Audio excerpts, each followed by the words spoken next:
Buenos dias, my good friends.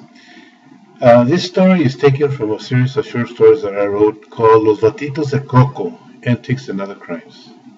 So welcome to this little set of stories.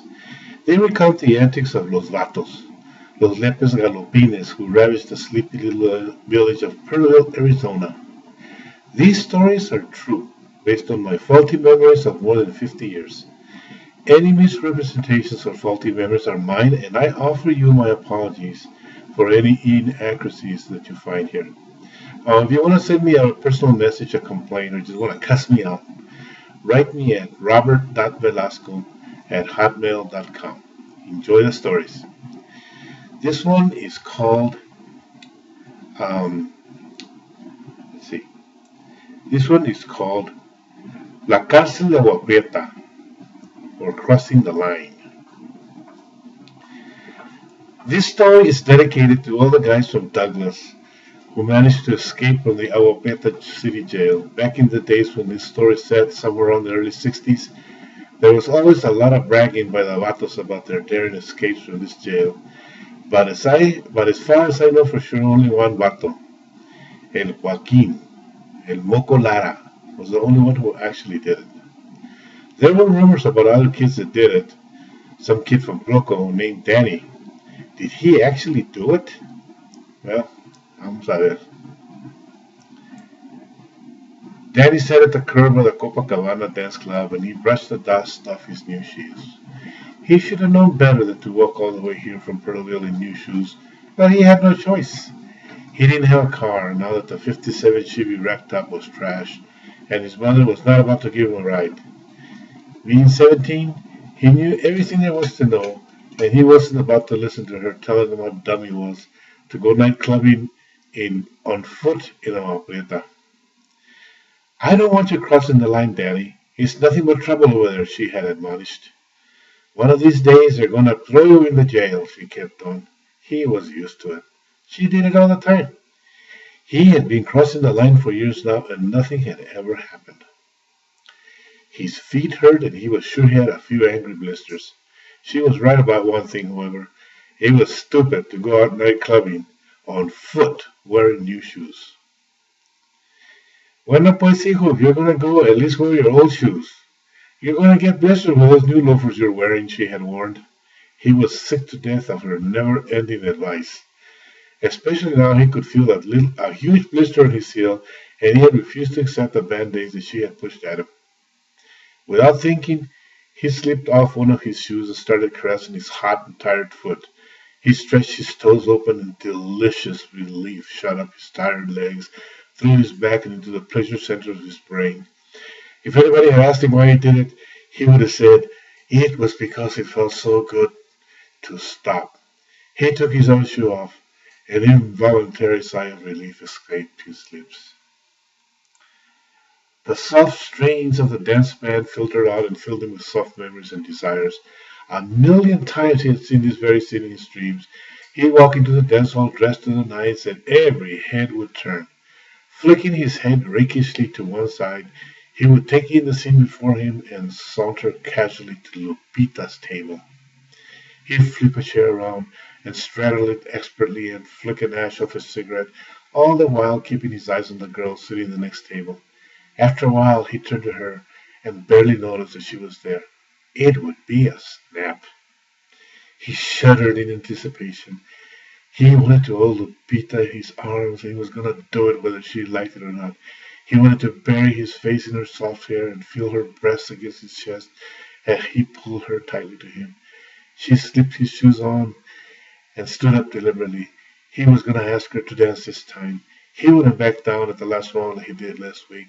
This time he would do it, and God help her if she said no. He squared his shoulders and stood up his shirt collar and put a cigarette at the edge of his mouth and took a few drags. He was ready. He pulled up his pants and pushed the door open. The thick smoke hit him like a hammer. He rashly took a deep breath and walked in. He coughed involuntarily, his lungs balking at the assault of foul air. It was packed to the rafters. Nobody noticed that he had come in. He peered into the dim light and the heavy cigarette smoke, and after several minutes he gave up looking for her seated at a table. He shifted his eyes slightly toward the dance floor. He gave it a hurried look. She's not here yet, he thought, turning towards the bar. No matter. Gives me a chance to get a drink and to loosen it up a bit.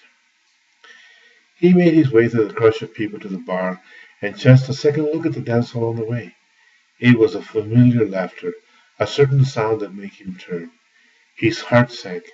At the edge of the dance floor he saw her, dancing with Hector, his very worst enemy. It was a slow piece, and she was holding tight, way too tight. Hija de la chingada, she just plays with me, he thought angrily as he downed a Cuba Libre. Ándale, cantinero, give me another one, he shouted over the din of the band and the nightclubbers. I gotta go find another girl, he thought, one who likes one guy at a time. I can't take this anymore. He grabbed the Cuba Libre from the bartender and took it down neat in one quick swallow. He reached for the next one, waiting for him at the bar.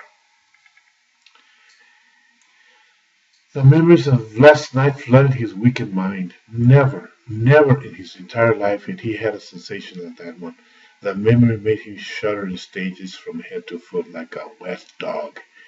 He had kissed plenty of girls, but by God, never like that.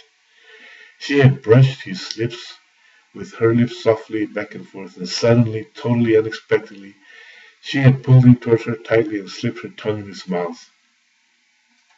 As quickly as he grabbed him, she let go and walked away quickly, laughing lightly. She looked at him as she walked away and flashed a big smile.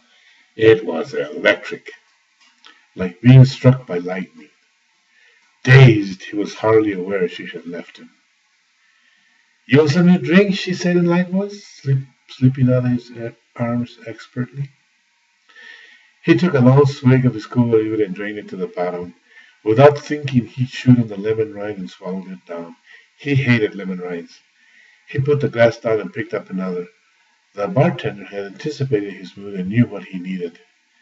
He chanced another look and followed Lupita to her table with his eyes. Hector kissed her light on the cheek and walked away. Hey, he's leaving. I got a chance, he thought excitedly, as he jumped off the bar stool and made his way to her table. He was hardly aware of his slightly off-balance gait. Lupita, how are you, querida? He said with his best voice, with just a hint of slur at the end. He grabbed a chair and he flipped it around and straddled it expertly. His eyes were glued on her. Oh, hi, Danny. Don't sit there. That's Hector's chair, she said disinterestedly. Besides, here comes her dinner. Ándale. I'll see you in school tomorrow. Hey, okay, Lupita. He beamed outwardly, his hopes shattered for the night. He flipped the chair on expertly again and waved his hand happily at an unseen person somewhere at the other end of the bar. Hey, look, there's Lolly over there. I'll see you later, he lied, as he moved away from her table trying to save face. He made his way to the bar again, and another Cuba Libre was waiting for him. 3 was his limit, and he wasn't sure if this was it or not. It didn't matter. His life was over. Over the din of the crowd, he heard the sweet strains of Amor Perdido, his favorite love song. He turned his liquor-dazed eyes towards the dance floor. There she was, laughing and dancing happily in Hector's arms. The thought of sweet revenge entered his drunken mind. I know, he thought angrily. I'll flick cigarette ashes on their dinner while they're dancing. No, better yet, I'll piss on their dinner. That'll show them. The plan firmly in his mind, he slipped off the bar stool and made his way to their table. He started unzipping his fly and he realized where he was. He looked around stupidly. Thank God nobody had noticed. Can I help you? The waiter asked, looking at Danny standing by the table. Oh, yes, he answered. A brilliant plan forming in his inebriated mind. Pack it all up. We're going to eat it at home. In seconds, the waiter expertly packaged the dinner, and Danny found himself outside the club wondering what to do with all a full-course chicken dinner for 2. Hi, that smells good, the security officer said. Oh, yeah, it's good. My date got sick and left, and now I'm stuck with dinner for 2. Would you join me at the patio? Danny said, not knowing what else to do. Hey, yes, I would love to join you. Here, let me help you. the officer responded, reaching out and taking some of the packages from Danny's hands. It was a marvelous dinner. The buttered rolls and the French fries cooked with plenty of lard, and the most delicious chickens, crispy skin dripping with fat. You know, it's not often I get to enjoy a meal like this, the officer said. I'm very grateful. May I order a drink for you in return? He asked in a very friendly manner. Pues, bueno, pues, I think maybe another Cuba Libre, Danny slurred. The drinks came, and Danny and the officer enjoyed the purloined meal until every bite was gone. Their plates were gleaming clean. Orale, take a look at that one, the officer pointed to the club door. Look at her, she looks mad. Forget your date and go for that one, muchacho. They're better when they're mad, he bantered, chuckling to himself. There he is, he shouted. Look at him, there he is. He ate my dinner, she shrieked angrily. Hey, is that true? The well-fed officer demanded. Did we just eat her dinner, cabron? No, I don't even know her, he denied, waving drunkenly. Well, how can he know me? He's all drunk and everything, Lupita retorted angrily. Look at him. He's got ketchup all over him. Anda, pues, muchacho, put your arm out, cabron. Danny put his arm out and painfully felt the bite of the arm pincers. The pain shut up his arm and collapsed his leg muscles. He dropped to the floor in a dead faint. He was vaguely aware of something pulling his foot. He rolled over and the pulling stopped. A deadly stench of urine and feces permeated the air and bit harshly to his lungs. He felt the tug in his foot again. He struggled awake. Ay, jodido, where am I? He thought weakly, as the early morning rays shone on his face through the bars in the window. He pushed himself up to the window and looked out. Without a doubt, he was in jail. Better yet, he was in the feared Agua Prieta jail from which no man had ever escaped. His mother's admonition had come true. He chanced to look around the dim cell. It was crowded. Every single inmate was awake and looking at him. Their lips drooled and their eyes sparkled in anticipation. Orale, vato, what happened to you? The inmate standing at his feet asked as he was advancing on him. Pues I don't know, he answered hopelessly. I was having dinner with the Copa, now I'm here, I don't know. A sharp clanging at the bars diverted the inmate's attention for a minute. The jail trustee was bringing the morning meal, a thin-looking scrambled egg thick with grease and thin, colorless coffee. The smell of breakfast mixed in with the stale air of the jail cell made Danny's stomach turn slightly, but hunger won out. He reached for a serving. Orale, where's your plate, cabron? The trustee growled at Danny. You can't get any food without a plate. Where do I get a plate? I just came in last night. Are those shoes new? What size are they? The trustee asked. My shoes? Danny retorted quickly. Yeah, they're new. And they're a size 10. How come? Wow, those are big shoes. What do they feed you, gringos nalgas prietas over there across the line? The trustee explained, shocked at the size of the shoes. Orale, pues, man, give me some of that food, Danny pressed. Well, if you want a plate, it's going to cost you some shoes, pendejo. Hey, what about my phone call? Danny asked defensively. I want to call home, ese. Would you listen to this pinche gringo nalgas prietas? He thinks he's in the United States, the trustee laughed uproariously. The whole cell joined in the laughter. Orale, man, I want to make my call, pleaded Danny. I'll tell you what, muchacho, the trustee said. I'll give you a plate, and I'll give you some permission to make a call. But you gotta give me your shoes, and I like your shirt. Give me your shirt. The trustee backed away from the door to give Danny room. You better give what he was, gringo nalgas prietas, taking the inmate from deep in the cell. See, you better do it now, joined in another.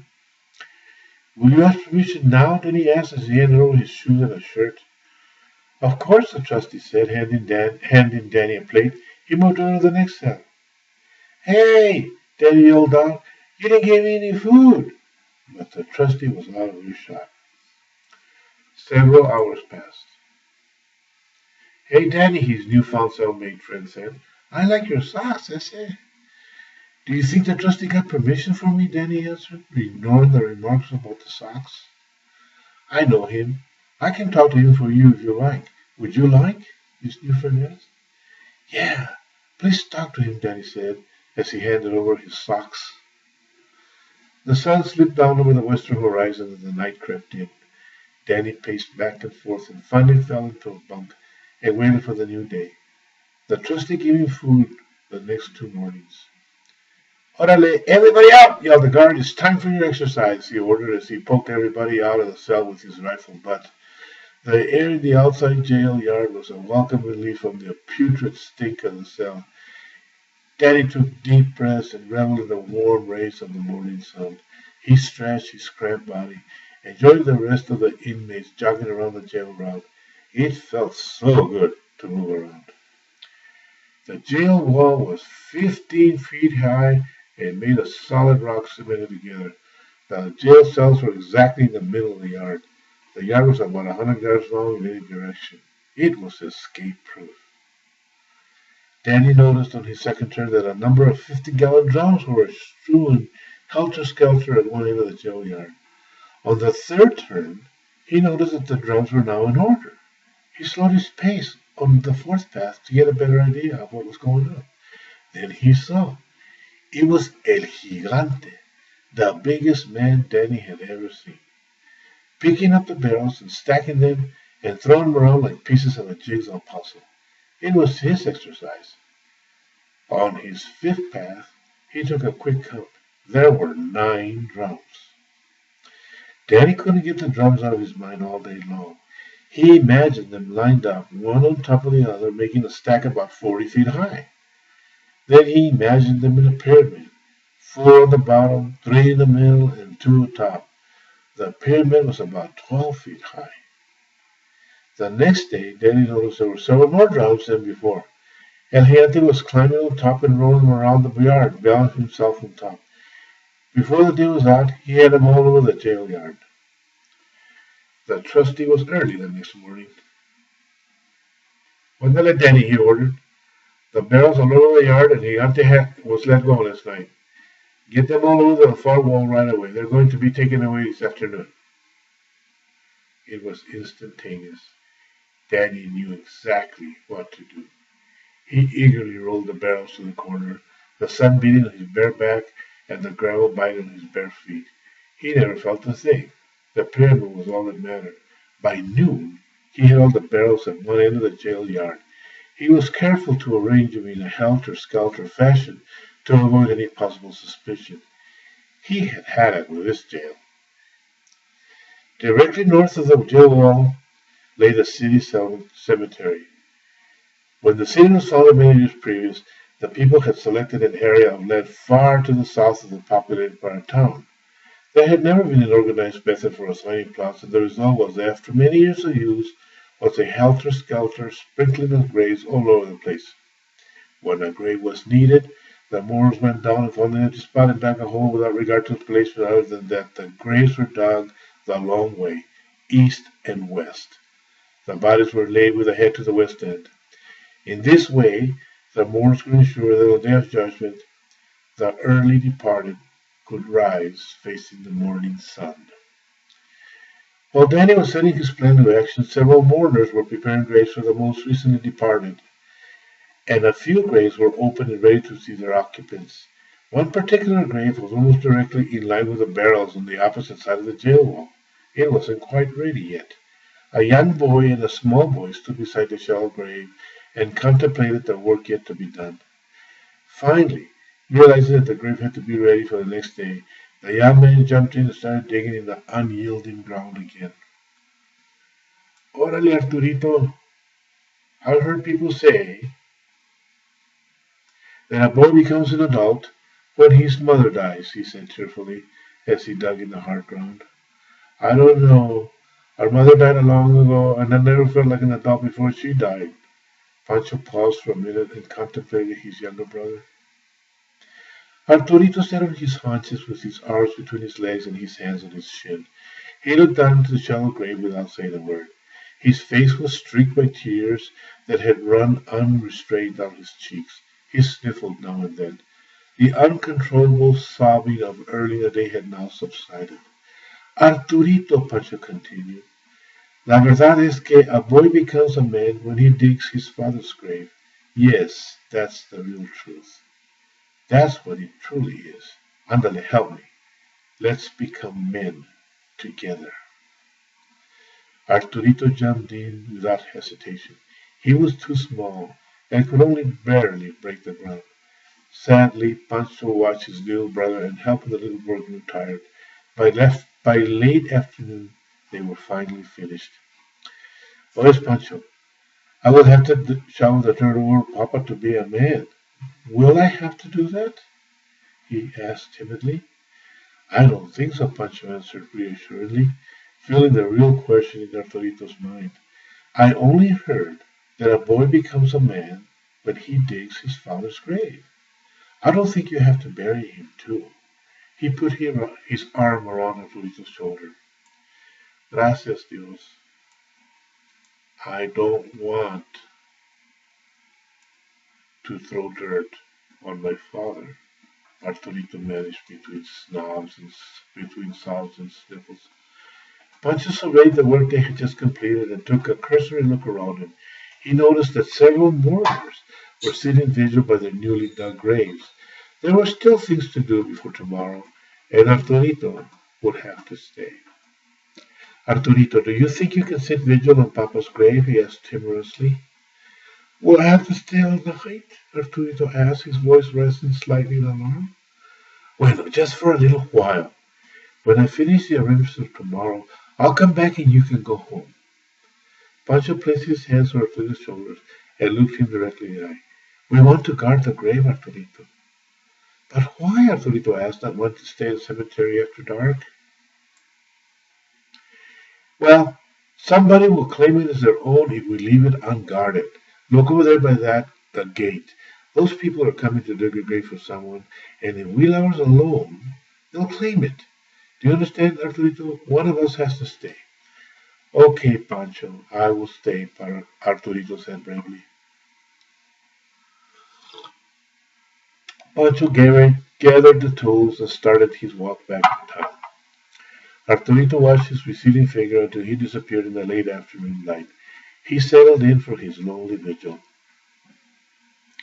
The late afternoon shadow from the western wall hit the base of the cell block. The guard moved slowly from the lookout point and motioned the trustee to gather the prisoners. He held out the order to fall in. Orale, se let me run one more lap, Danny yelled to the trustee. Ándale pues, but make it quick, the trustee yelled back. Danny took a look at the shadows and opted to run along the western wall. He would be hard to spot, and he could always run around towards the cell block if he was challenged. He took off at a quick pace and sped up until he reached his goal. He counted mentally to himself 10 paces, 8 paces, 5, 4. He was on top of the first row and then the second. He heard a shout in the back and he reached for his final third row. A bullet exploded slightly above his head. He reached again and grabbed the edge of the wall and pulled himself off quickly. He was over. He cheated for a second and a burst of gunfire splashed on the wall inches from his feet. He jumped down. He was out. He sprang on his feet and ran blindly into the cemetery. The sirens were blaring, the sporadic gunfire broke in the late afternoon quiet. He kept on running. He stumbled over fallen cross and pitched forward on his face. He threw his hands out and broke his fall. Cursing softly, he chanced to look up back to the jail wall. At the far corner, he could see the guard scanning the air with his field glasses. From his position in the eastern wall, he could never see him looking straight against the last rays of the quickly falling sun. Danny breathed a sigh of relief. He picked himself up and stealthily made his way through the cemetery, dodging the few late visitors and new mourners. Nobody paid any attention to him as he made his mad dash for freedom. Suddenly, the ground disappeared, and his face fell down into a freshly dug grave. He struck the ground savagely. A bright light flashed in his mind. He was unconscious. Off in the distance, Danny slowly became aware of a soft cursing around him. It was the chotas, looking for him. He looked up to the dark end and only could make out was a few pinpricks of light here and there. They reached out. He reached out and he felt the soft, moist earth around him. Ay, jodido, dijo. I fell into a grave, he thought, alarmed at where he was. He struggled to his feet and peered out into the graveyard. Off in the distance, he heard the yelling and cursing of the church party. They were far to the north and almost close to the town now. They had missed him. He took stock of the situation. He was barefoot and had no shirt. All the chotas in Agua Prieta were looking for him, and crossing the station would be, and across the station would be well fortified. There was no way out. He heard a soft breathing behind him. He froze. I saw you fall in, a soft voice called out to him. Who's there? Danny answered. I saw you fly over the water straight toward the hole. I watched you fall in, the soft voice repeated. Did the chocas come here looking for me? Danny asked, searching for the voice in the dark. I looked in the hole and you were knocked out. I threw some stuff over you and they missed you when they passed. The soft voice continued. In the dim evening light, Danny made out the small frame that talked to him. It was a young boy. How come you didn't tell me? Danny asked, bewildered that the alarm had been sounded by a quiet little boy talking to him. This grave is for my father. He died last night, the young boy said evenly. Oh, I'm sorry. What happened to him? Danny asked. He crossed the line and he got trouble over there, the young boy said, pointing towards the border. He worked in the fields for a month, and then the rancher called a meeting on payday. They arrested him and sent him back. Why? What did he do? Danny asked, puzzled at the explanation. The rancher said he stole tools, but it wasn't true. He just didn't want to pay. It's an old trick. It has happened to my father many times before. La Migra believed the rancher, and they threw him back. I don't understand. How did any of that cause him to die? Danny insisted, feeling the intensity in the young boy as he narrated his story. Well, when he got back, he was very angry, and he went to the cantina, and he drank a few tequilas with his friends. He got drunk, and everybody picks on him because he's so big. There was a fight, and the chotas came and took him to jail. The boy paused to gather his thoughts. In a steady voice, he continued his narrative. Last night, a guard got drunk and beat him up, just for the fun of it. The chotas had beaten him before, nothing had happened, but this time he was tired. He didn't want to be beat up, so he fought back. He broke the guard's arm, and another chota intervened. He shot him in the stomach to teach him a lesson, he said. Papa, he died in the night. The small boy sniffled quietly. Danny climbed out of the grave and sat by the boy. He waited for several minutes to pass as the boy regained his composure and stopped sniffling and quieted down. Muchacho, can you tell me where your father crossed the line when he went over there? Danny asked, pointing northward. See, it's over there by the smelter on the other side. La Mira does not check there because it's so dangerous. They're afraid to go down there. Is it dangerous? Can I cross the line there? Danny asked. Of course you can cross there. It's not dangerous for us. It's dangerous for the people that are trying to keep us from crossing. Everybody knows that. You can cross, the little boy said matter-of-factly with a slight twinge of impatience at Daddy's ignorance. He watched Daddy for a few moments and a cloud of confusion formed in his eyes. Are you afraid of crossing the line? The boy asked, his voice rising a little quizzically. Yes, I am. But I have to get home, and I live over there, Daddy said. Just go along the path until it gets to the railroad. Follow the street from there to the end, and you're just a little bit away from the creek. Follow the creek to the border. From there, crossing line is easy. Nobody will see you. I've done it a lot of times, the little boy said. I'm muchacho, Daddy says. What's your name? Arturito. Muchas gracias, Arturito. Daddy said, grateful for the information, and started to walk away along the path to the railroad. He hesitated for a moment. Where is Arturito? What did your people call your father? Daddy asked, fearing the information that would surely come.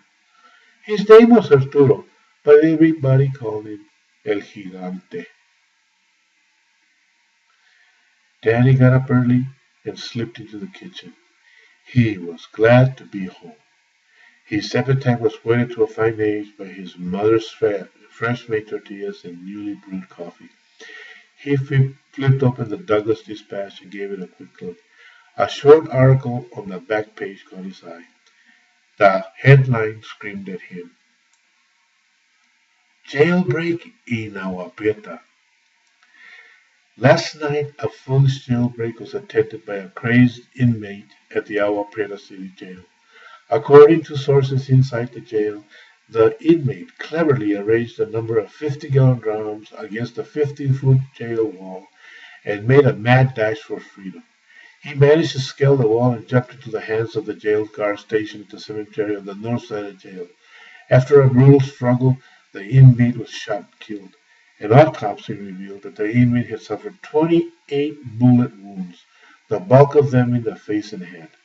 The body of the killed inmate was paraded in the jail yard as a grim reminder of the fate of escape attempts. This attempt was significant to the jail population, as it broke the perfect record touted by the jail administration. They claimed that no prisoner had ever escaped from custody in the 60 years that the jail had existed. An anonymous source close to the jail administration was heard to comment, "There's only two ways to leave this jail, in a pine box or we set you free. As far as the jail administration is concerned, our record is still perfect." An informed source in the jail claimed that the escaped inmate was a Mexican-American from Croco, the little village just east of Douglas, known to the Americans as Pirtleville. This charge was denied by the Mexican authorities. According to them, he was identified through fingerprint records as no visual identification was possible.